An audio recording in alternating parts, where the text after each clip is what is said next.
आशीर्वाद से, देश की जनता जनार्दन के आशीर्वाद से हम केंद्र सरकार के जरिए केरलम के विकास में कोई कोर कसर नहीं छोड़ रहे। जब कांग्रेस दिल्ली में सत्ता में थी और एलडीएफ यूडीएफ दोनों मिलकर के दिल्ली में सरकार चलाते थे, उस समय केरलम को जो मदद मिली उसकी तुलना में एनडीए सरकार ने, मोदी सरकार ने 5 गुना ज्यादा पैसा केरलम को भेजा है। പ്രിയപ്പെട്ടവരെ, കേരളത്തിൽ നാളിതുവരെ ഭാരതീയ ജനതാ പാർട്ടിയുടെ സർക്കാർ ഉണ്ടായിട്ടില്ല. എന്നിട്ടും കേരളത്തിന്റെ വികസനത്തിനായി ചെയ്യാൻ സാധിക്കുന്ന എല്ലാ കാര്യങ്ങളും ജനദേവന്മാരുടെ, നിങ്ങളുടെ ഓരോരുത്തരുടെയും അനുഗ്രഹ ആശീസ്സോടുകൂടി ചെയ്യാൻ ഞങ്ങൾക്ക് സാധിച്ചിട്ടുണ്ട്. കേരളത്തിന്റെ വികസനത്തിനായി കിട്ടിയ ഒരവസരവും ഞങ്ങൾ പാഴാക്കിയിട്ടില്ല. കോൺഗ്രസ് കേന്ദ്രം ഭരിച്ചിരുന്ന സമയത്തേക്കാൾ 5 മടങ്ങ് അധികം തുകയാണ് മോദി സർക്കാർ, എൻഡിഎ സർക്കാർ കേരളത്തിനായി നൽകിയത്. എന്റെ സുഹൃത്തുക്കളെ, बीजेपी एनडीए को आपकी ईज ऑफ लिविंग और क्वालिटी ऑफ लाइफ दोनों की चिंता है। हमने पीएम आवास योजना के तहत गरीबों को पक्के घर दिए हैं। जल जीवन मिशन के तहत गांव-गांव पाइप से पानी पहुंचाने का काम हो रहा है।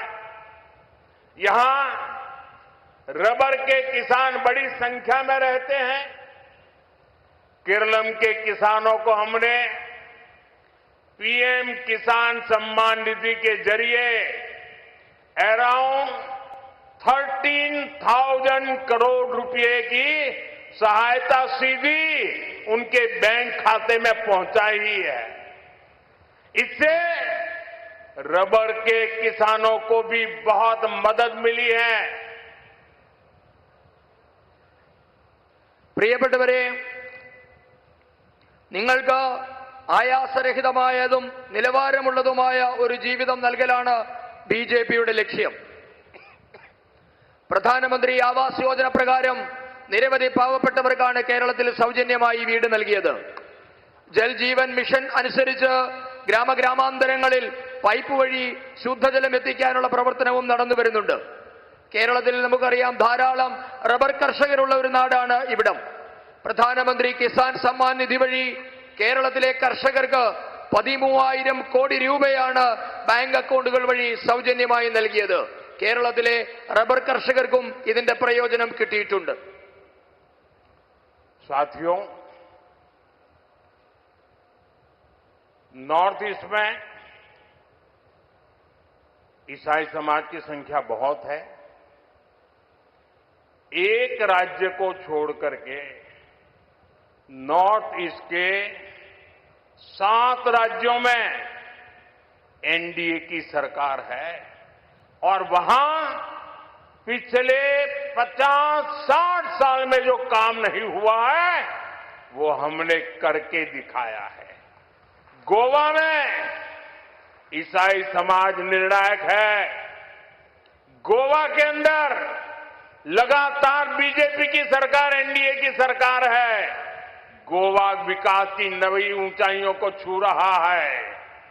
केरल में भी एनडीए सरकार बनेगी तो विकास की नई ऊंचाइयों को पाएंगे। स्थानीय किसानों और फिशरमैन की हर समस्या का हम समाधान करेंगे। പ്രിയപ്പെട്ടവരെ, നമ്മുടെ വടക്ക് കിഴക്കൻ സംസ്ഥാനങ്ങളിൽ ക്രിസ്തീയ സമുദായം, ക്രിസ്തീയ മതവിശ്വാസികൾ ഏറ്റവും കൂടുതലുള്ള സംസ്ഥാനങ്ങളാണ്. അതിലെ ഒരു സംസ്ഥാനം ഒഴികെ 7 സംസ്ഥാനങ്ങളിലും ഭാരതീയ ജനതാ പാർട്ടി നേതൃത്വത്തിലുള്ള ദേശീയ ജനാധിപത്യത്തിന്റെ സർക്കാരാണ് ഉള്ളത്. അവിടങ്ങളിൽ കഴിഞ്ഞ 50-60 വർഷം കൊണ്ട് നടക്കാത്ത പലതും ഭാരതീയ ജനതാ പാർട്ടിയുടെ സർക്കാർ ചെയ്തു കാണിച്ചിട്ടുണ്ട്. നമ്മുടെ ഗോവ എല്ലാവർക്കും അറിയാം, ക്രിസ്ത്യൻ വിഭാഗങ്ങൾക്ക് നിർണായകമായ സ്വാധീനമുള്ള ഒരു സ്ഥലമാണ് ഗോവ. അവിടെ തുടർച്ചയായി ഭാരതീയ ജനതാ പാർട്ടിയാണ് ഭരിക്കുന്നത്. ഇന്ന് ഗോവ വികസനത്തിന്റെ പുതിയ ഉയരങ്ങൾ തേടുകയാണ്. കേരളത്തിലും NDAയുടെ സർക്കാർ വരും. കേരളം വികസനത്തിന്റെ പുതിയ ചക്രവാളങ്ങൾ തൊടുമെന്ന കാര്യം എനിക്കുറപ്പാണ്.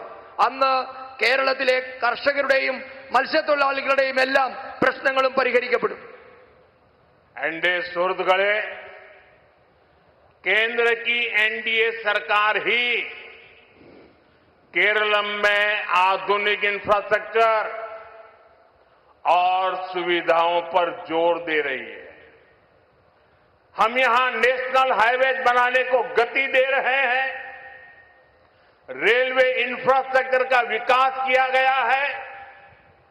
यहां रेलवे लाइनों की डबलिंग का काम भी पूरा हो गया है. कोट्यम से अब हाई स्पीड आधुनिक वंदे भारत ट्रेन भी चलाई जा रही है. പ്രിയപ്പെട്ടവരെ, കേരളത്തിന്റെ അടിസ്ഥാന സൗകര്യ മേഖലയെ ആധുനീകരിക്കാനുള്ള ശ്രമങ്ങൾ കേന്ദ്രത്തിലെ NDA സർക്കാർ നടത്തിക്കൊണ്ടിരിക്കുകയാണ്. കേരളത്തിൽ വഴിമുട്ടി നിന്ന ദേശീയപാതയുടെ വികസനം നരേന്ദ്രമോദി സർക്കാരാണ് സാധ്യമാക്കിയത്. നമ്മുടെ റെയിൽവേയുടെ അടിസ്ഥാന സൗകര്യ വികസനം ഇവിടെ നടന്നുകൊണ്ടിരിക്കുകയാണ്. പാത ഇരട്ടിപ്പിക്കലിന്റെ ജോലി അന്തിമഘട്ടത്തിലെത്തി ഏതാണ്ട് പൂർണ്ണമായ അവസ്ഥയിലാണ്. ഇന്ന് കോട്ടയം വഴി അതിവേഗത്തിൽ വന്ദേ ഭാരത് ട്രെയിൻ ഓടുന്നുണ്ട്. NDA सुहृदगणे, यहां सबरीमला रेलवे प्रोजेक्ट इस क्षेत्र में नई संभावनाओं को खोल सकता है. इससे सबरीमला तक सीधी कनेक्टिविटी बढ़ेगी, श्रद्धालुओं की यात्रा आसान होगी, स्थानीय व्यापार को नई गति मिलेगी और मेरे नौजवान मित्रों को, मेरे युवा साथियों को, उनके लिए रोजगार के नए नए रास्ते खुलेंगे.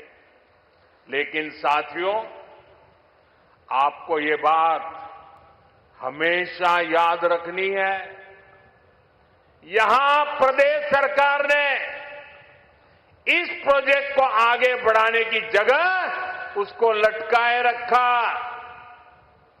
तिरुवल्ला को इसका बहुत बड़ा नुकसान हो रहा है. जब बीजेपी की डबल इंजन सरकार आएगी तो ऐसी सभी रुकावटें हटेगी और ये मोदी की गारंटी है. NDA की राज्य सरकार में केरलम तेज गति से विकास की राह पर आगे बढ़ेगा. NDA सरकारिनो किडिल केरलम विकसनत्ते पातയിൽ അതിവേഗം മുന്നേറും. പ്രിയപ്പെട്ടവരെ, ശബരി റെയിൽ പദ്ധതി വരുന്നതോടുകൂടി നിരവധി പുതിയ അവസരങ്ങളാണ് തുറക്കാൻ പോകുന്നത്. ഇതുമൂലം ശബരിമലയിലേക്ക് നേരിട്ടുള്ള യാത്രാ സൗകര്യമുണ്ടാകും. തീർത്ഥാടനം അനായാസമാകും. പ്രാദേശികമായ കച്ചവടക്കാർക്ക് പുതിയ വഴി തെളിഞ്ഞു കിട്ടും. എന്റെ യുവ സുഹൃത്തുക്കൾക്ക്, യുവ സഹോദരങ്ങൾക്ക് പുതിയ തൊഴിലവസരത്തിന്റെ പാതകൾ തുറക്കപ്പെടും. എന്നാൽ നിങ്ങൾ ഒരു കാര്യം എപ്പോഴും ഓർക്കണം, കേരളത്തിലെ ഈ സർക്കാരുകൾ ഈ പദ്ധതി നടപ്പാക്കാതിരിക്കാനുള്ള കാര്യങ്ങളാണ് ചെയ്തുകൊണ്ടിരിക്കുന്നത്. ഇതിന്റെ ഏറ്റവും വലിയ നഷ്ടം തിരുവല്ലയ്ക്കാണ് സംഭവിക്കുന്നത്. ഭാരതീയ ജനതാ പാർട്ടിയുടെ നേതൃത്വത്തിലുള്ള ഡബിൾ എഞ്ചിൻ സർക്കാർ വരുന്നതോടുകൂടി ഈ തടസ്സങ്ങളെല്ലാം മാറും. ഇത് മോദിയുടെ ഗ്യാരണ്ടിയാണ്. കേരളത്തിലെ NDA സർക്കാർ കേരളത്തെ അതിവേഗം വികസന പാതയിലേക്ക് കൈപിടിച്ച് നടത്തിക്കും. NDA സുഹൃത്തുക്കളെ,